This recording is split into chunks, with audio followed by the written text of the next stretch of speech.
Are you sure you won't regret pushing yourself that hard? My sister-in-law, Amanda, used to mock me, calling me a single woman with low income, even though I fully supported her son's education.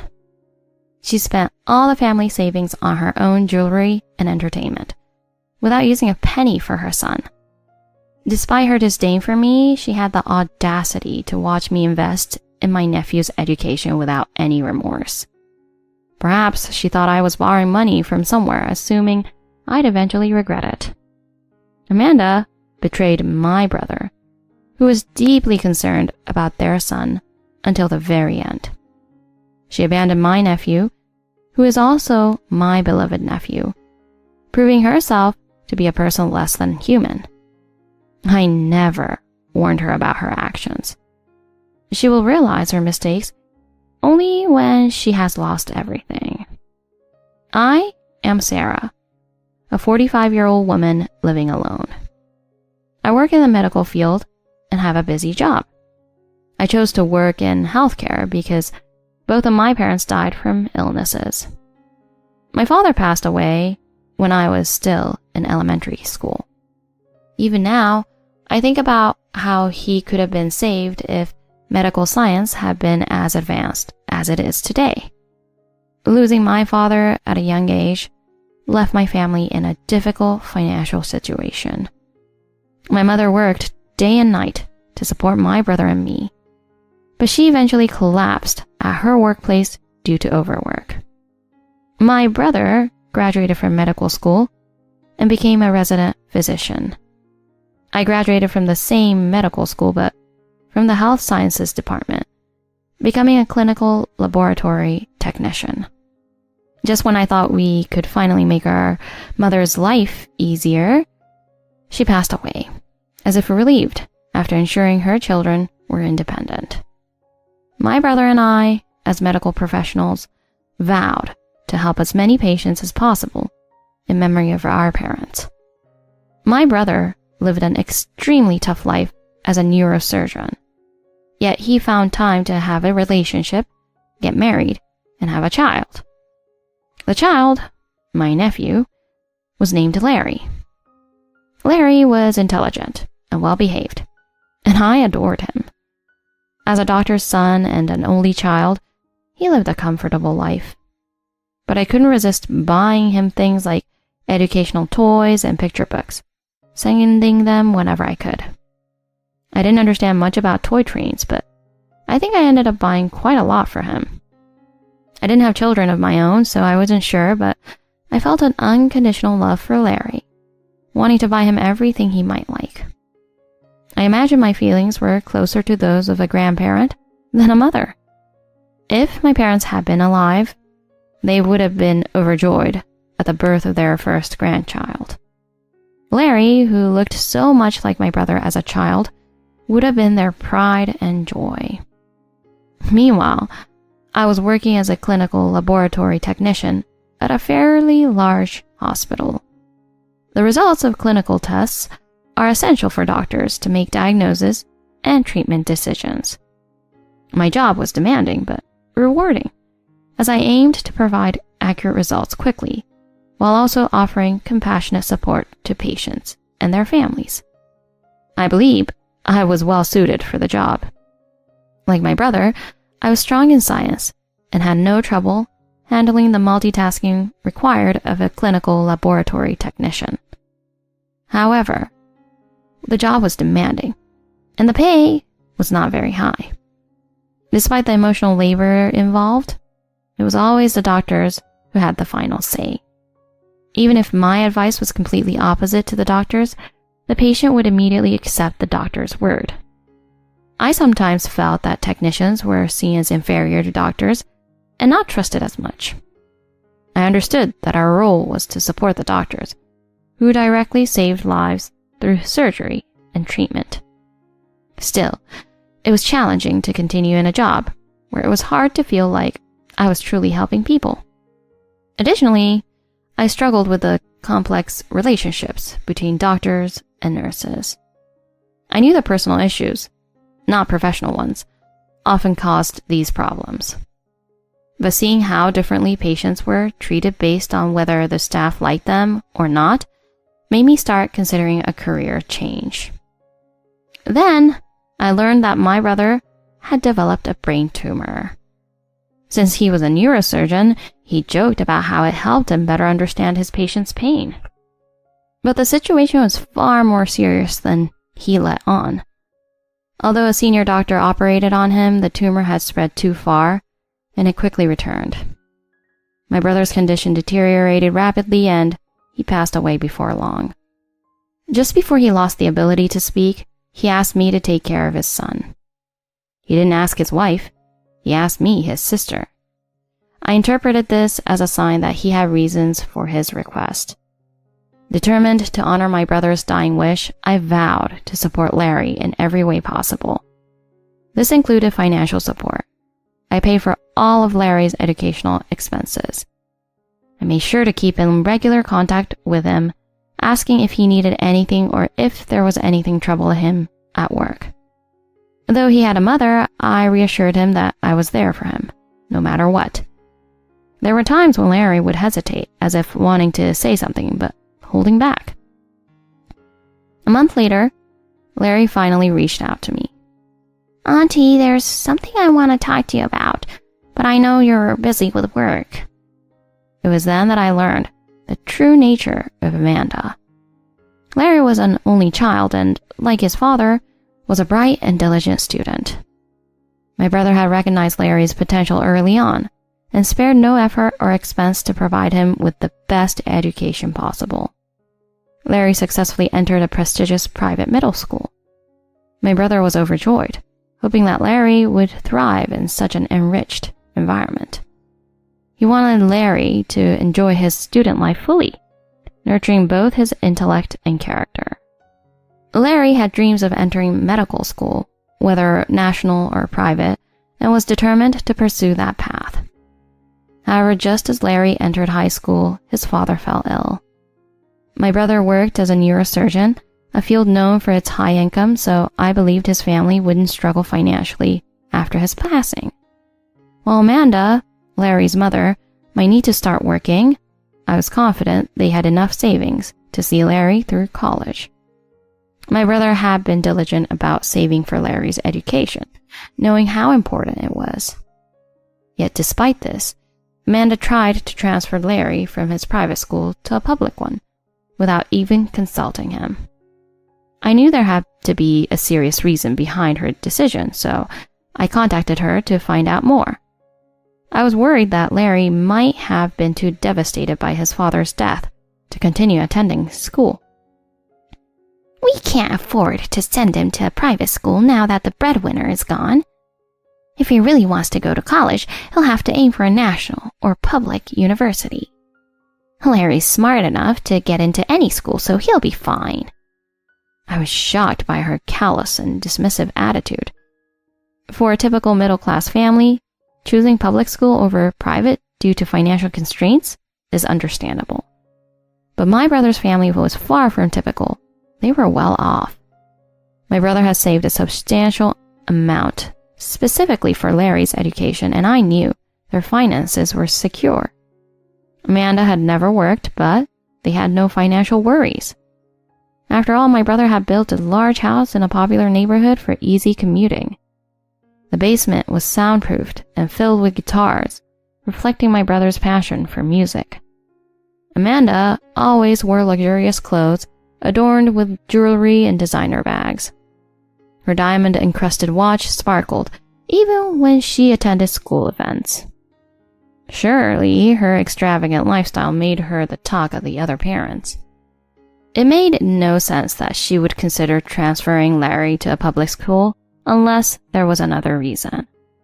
I suspected she was lying about their financial situation to justify her decision to Larry. Larry had done nothing wrong excelling at his private school. If he transferred to a public school, it would be much harder for him to prepare for medical school. He would likely need extra tutoring to catch up, which would be just as expensive as the private school's tuition. I pleaded with Amanda to let Larry stay at his current school. I promised to cover all the expenses from school fees to tutoring and even college entrance exam costs. Amanda immediately changed her tune. Oh, in that case, I'll start gathering the necessary documents to update the bank account for school payments. She didn't even bother to thank me before moving forward with her new plan. At that moment, I began to seriously question Amanda's character. I suspected she was trying to transfer Larry out of his school to protect her own lifestyle after my brother's income was gone. I even wondered if she was planning to use my brother's savings, intended for Larry, for herself. However, I chose not to confront her directly. Even if I had, she wouldn't have been honest with me. And I didn't want to risk alienating her, as that could make things worse for Larry at home. As long as I could support Larry and ensure his future, nothing else mattered. Amanda could do as she pleased, as long as she didn't harm Larry. I was also troubled by something my brother said shortly after receiving his terminal diagnosis. You know, ever since I told her about my condition, she stopped visiting me in the hospital. I tried to console him, suggesting that maybe it was just too painful for her to see him suffering. Maybe, but I think there's more to it than that. She might already have someone else, and if that's the case, Larry will be the one who suffers. My brother continued to worry about Larry until his final moments, asking me to look after him. He must have sensed that his wife couldn't be trusted with their son's well-being. After Larry asked to talk, I immediately took time off work. Though I had just started a new job, I explained the situation to my manager, and a senior colleague covered for me. Initially, I thought about meeting Larry at a cafe or restaurant, but I decided to bring him to my home instead, where we could talk more privately. After Dad was hospitalized, Mom used to visit him every day. I saw her bring back his laundry, so I know she was going. But then she started visiting less often. I never heard about the doctors giving Dad only a month to live. I was at school, so she told me later at home. Mom said your dad only has a month left, just like that. Her words were shockingly insensitive. No matter how heartbroken she was, she could have chosen her words more carefully for Larry's sake. Then she started saying, "What's the point of visiting if he can't be saved?" At first, I thought Mom was just overwhelmed by grief. But then she started going out a lot, and before long, she was hardly ever home. There was a man who kept calling our house, saying he couldn't reach Mom on her phone. My brother had accurately read his wife's true nature, even from his hospital. Financial support had prevented any disputes over money. It couldn't change Amanda's behavior. Mom doesn't even leave a note when she goes out. At first, she would call to say she'd be home late, but now she doesn't even do that. She just leaves some money on the table and tells me to get my dinner. Larry, your school doesn't provide lunch, right? Does she at least make you a lunchbox? No, not once since I started high school. She used to give me money for the cafeteria, but now she doesn't even do that. I was outraged by the situation I had failed to fully grasp. My brother had warned me, yet I hadn't been vigilant enough about Amanda's actions. I had naively thought that providing financial support was enough. I don't know who Mom is meeting, and the amount of shopping she does hasn't changed. She spends all her time on her phone, even late at night. And there's more shopping than ever. Bags, clothes, I've never seen before. How could a mother who claimed she couldn't afford her son's education indulge herself so much? My anger boiled as I realized the depth of her selfishness. Amanda never truly loved my brother, nor did she care about their son. She probably married him for his income as a doctor, and now that he was gone, she had abandoned her responsibilities as both a wife and a mother. I was certain she had found another man or was going out to meet multiple men. There was no other reason for her obsession with expensive clothes and accessories. I couldn't just tell Larry his mother was cheating on his father, even if it was true. It was better for Larry to endure his situation until he could move out and live on his own. I wanted to take Larry in, but with my night shifts, I was often not at home. So I offered Larry a key to my house, telling him he could come over anytime he needed to. Larry smiled, relieved, knowing he had a safe place to go. It's crucial for a child to feel they have a trusted adult they can turn to. I reassured him that he could always reach out to me no matter what happened. I also sent him money via his phone so he could buy lunch, and then I sent him home. I finally understood the fear and anxiety my brother had left for his son. I realized I needed to do more to ensure Larry's safety and future. From then on, I dedicated myself to supporting Larry and my work. I attended school events, an experience I never would have had as a single woman without children. It felt like a unique and valuable life experience, almost like I was getting to play the role of a mother. When Larry entered his final year of high school, Amanda suddenly summoned me to her house. Larry's teacher had called her about his future plans, but since she knew nothing about his school life, the conversation was completely disjointed. I don't know anything about school events or parent-teacher meetings, so I've been telling them to contact you instead. Amanda had never attended a single school event, not even the parent-teacher conferences or school festivals. I had even gone to Larry's parent-teacher meetings. The teachers were shocked when I introduced myself as Larry's aunt, who was acting as his guardian. Most parents were so passionate about their children's education that they sometimes argued with the teachers, causing delays for other families. In contrast, Amanda hadn't shown her face even once, nor did she know about Larry's aspirations for medical school. So, Larry wants to go to medical school, huh? Did you know that? He told me back in his first year. I replied in a sharp tone, and Amanda snorted and crossed her arms. You're quite the fool, aren't you? Spending all that money on a nephew who isn't even your own child. I guess I understand, though. You've got nothing else to spend it on, being single and all. Amanda often looked down on me for being single. You're just a lab tech, aren't you? I looked at the average salary and it's pretty low. You're nothing like your brother, who was on a whole different level. Her face lit up with amusement as she said this. She seemed to enjoy belittling others as a way to relieve her own stress. I felt no need to engage with her insults. Amanda sneered, implying that I was wasting my life savings on Larry in the hopes of securing my old age. Spending all your money on that kid? What's your plan? Hoping he'll take care of you when you're old and gray? How pathetic. Are you counting on someone else to take care of you in your old age? I'll take care of myself, thanks. My tone was calm, but my words were laced with contempt. You're just a bitter old woman. Why don't you go find yourself a rich man if you're so jealous? Oh, right, you can't. I'm not jealous, so no worries there. Amanda, clearly agitated, continued searching for words to attack me. From the beginning, I never liked her, but since my brother loved her, I kept my feelings to myself. Besides, it's not uncommon for someone to be unpleasant to strangers but kind to their family. I had hoped Amanda might be one of those people. However, her affection was only ever directed at money. She had clung to my brother's income and inheritance, and now that it was gone, she was looking for someone else to provide for her. In my eyes, her behavior was nothing short of disgraceful. But for my brother, she must have seemed like an attractive woman at the time. Now it was time to get to the point of this meeting. We should discuss Larry's future, I said firmly, urging her to move on to the real reason she had called me over. Flustered and angry, Amanda threw more insults at me. Medical school is expensive, isn't it? You're the one who encouraged him to go, so you'll take care of everything, right? I didn't push him into anything. I'm just supporting his dreams. How much are you planning to waste on him? With that much money, you should be helping out your sister-in-law who lost her breadwinner. Are you really asking for handouts from the same person you've been mocking for being single and low income? I asked bluntly, genuinely curious about her thought process.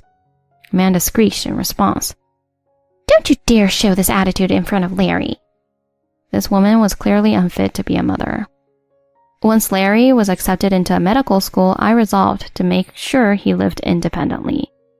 My brother had set aside a significant amount for Larry's education, so I knew she had drained that account too. Where did all the money go? I know the bank name and account number. I'll find out when and where it was withdrawn. Then don't bother asking. Why are you so angry? Is there something you don't want me to find out? Knowing she would lie, I pressed her with a calm demeanor. It's natural for you to start working now that your husband's income is gone. Are you looking for a job? Why should I lower myself to working like some commoner? Your brother should have left more money for us. Did she think she was royalty? On top of that, she was ungrateful enough to criticize my brother's income, even though she had lived off it comfortably. If you're not a commoner, then what are you? My brother was a doctor, yes, but he was just a regular person. Well, maybe a leech who drains savings without contributing isn't exactly a wife or a mother. Shut up, you low-income nobody. Your brother's nothing without me, so you better know where you stand. It must be exhausting to live in such a delusional world, thinking she was so noble, while the reality was so different. But I was able to stay calm because I knew something she didn't. My life wasn't as pathetic as she assumed. There was no point in continuing this conversation. I decided to focus solely on protecting Larry until his exams were over. Amanda had burned through all the money she had, including the educational fund, and was now desperate.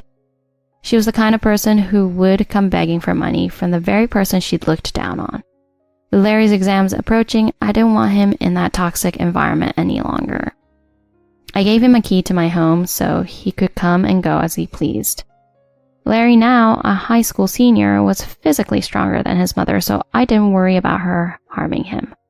He stayed focused, improving both academically and mentally in time for the exams. He was accepted into several universities and chose the highest-ranking national university's medical school. When I asked him why he chose that particular school, he told me it was because his father had respected one of the professors there. Dad respected a doctor who works at that university's hospital. I wanted to make him proud.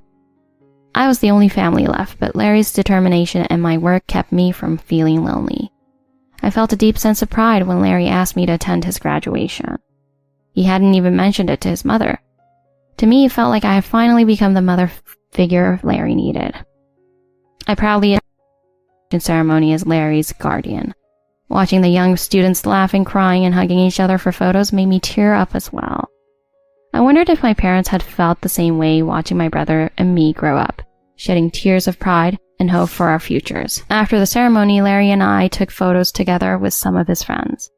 Larry had plans to celebrate with his classmates afterward, but there was one more thing I wanted to do. We went to Amanda's house, where she was waiting. Oh, you're back. All dressed up like you're his mother or something. How ridiculous.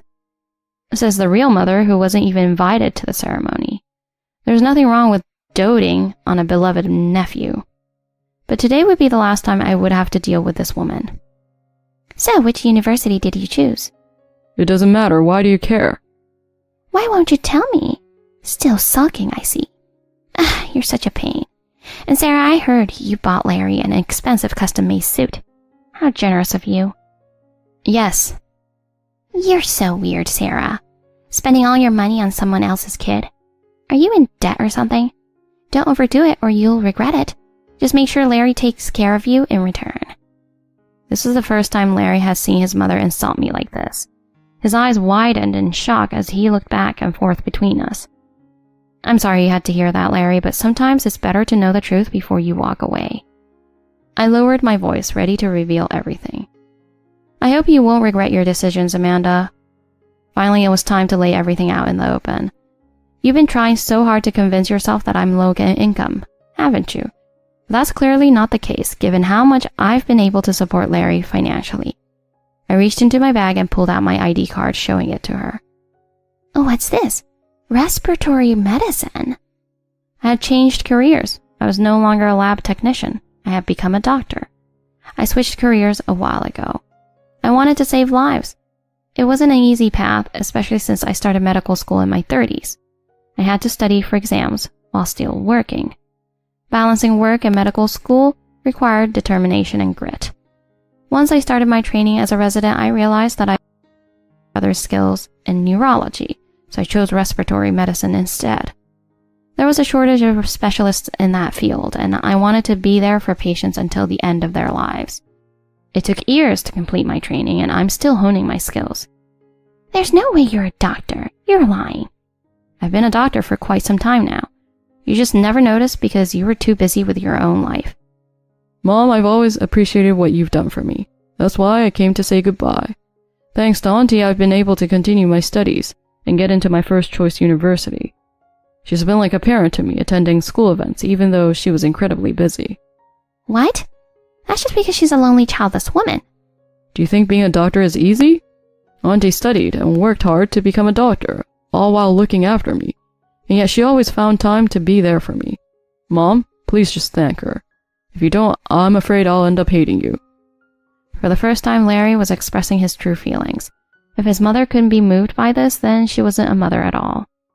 I never asked her to do any of that. She just decided to pay for everything herself. So you were planning to let me drop out of school even if it meant giving up on my dreams? The clothes and jewelry you spent all that money on, how long do you think they'll last? Anyone can see that once the money runs out, you'll have nothing left. You're just jealous because I have a boyfriend who still loves me. I'm moving in with him after Larry leaves. He's going to take care of me. Could there really be a man willing to support a woman like her? Perhaps she was putting on a facade for him, but the relationship seemed doomed from the start. If that's what you want, go ahead. Larry seemed surprisingly at peace with the situation. Now that you know I'm a doctor, there's one more thing I want to tell you. I've had a long-term partner too. We've been together for years, though we never felt the need to get married or live together. He's been busy with his political career, so we've kept our relationship private. Auntie, you've been dating a politician? He wasn't always a politician. We met in college, and after he decided not to pursue a medical career, he went into politics. For someone like Amanda, who equated her partner's income with her own status, this revelation must have been shocking. My partner and I never prioritized money in our relationship. Instead, we focused on mutual respect, understanding, and supporting each other's careers. Like Amanda, we found value in our work and the contributions we made to society. So most of what you assumed about me was completely wrong. It's a good lesson. Don't jump to conclusions, especially at your age. I added, enjoying the satisfaction of finally setting the record straight. Mom, I kept hoping you'd notice all the things I was losing while you were out having fun. But it's clear now that you never cared. I'm going to become a doctor like Dad, and I'll help people. I hope you find happiness too, Mom. Larry's words were sincere. Despite everything, he still wished his mother happiness. No matter how flawed a parent may be, they are still a parent to their child. That's an unchangeable fact. Now the fresh green leaves are shining brightly in the spring sunlight. Larry is working hard as a medical student, fully dedicated to his studies. He never told his mother which university he was attending or where he was living. That was his decision, and I respected it. As I strive to pass the national exams and continue my own training, Larry occasionally visits me with questions about his studies. We share meals and talk about our dreams and goals for the future. I'm excited to see which field of medicine Larry will choose. I'm sure my brother would be proud of the person Larry has become. Now I want to save as many lives as I can for the family I couldn't protect.